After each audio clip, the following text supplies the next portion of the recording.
श्री श्री आनंदमयी मात की जय।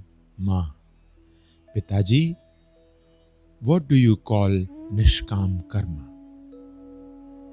A devotee.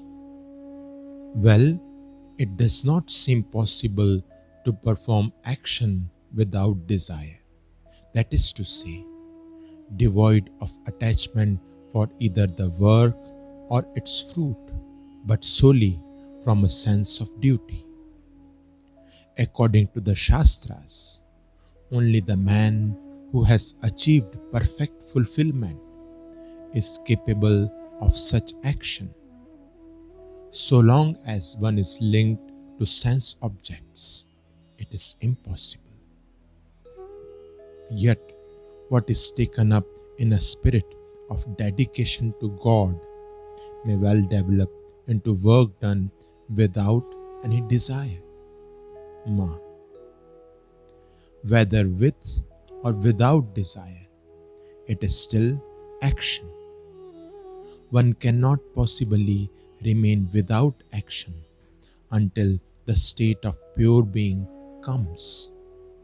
Therefore, let this aspect of the matter also be understood.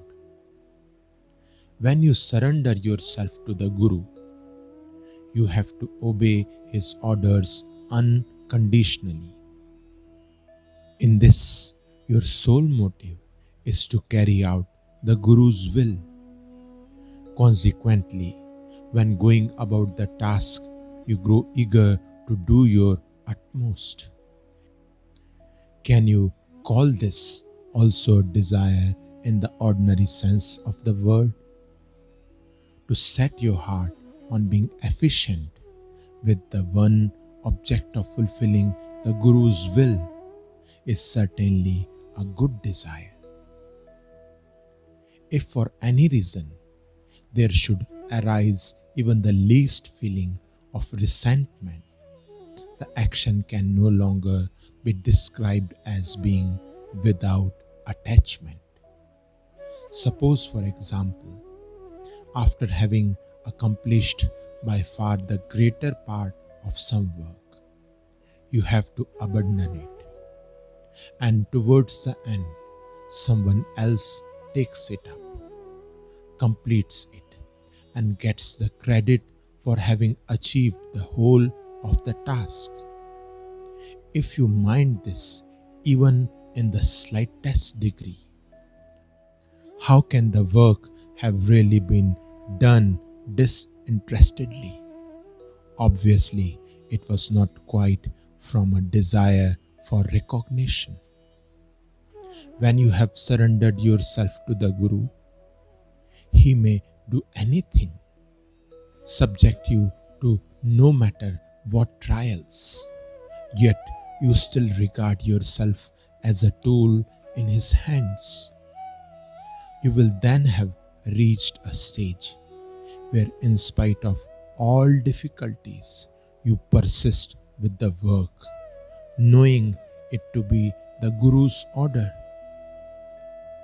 Keep in mind that by this attitude, you will grow steadfast in endurance, patience, perseverance, and your energy and capacity will be enhanced.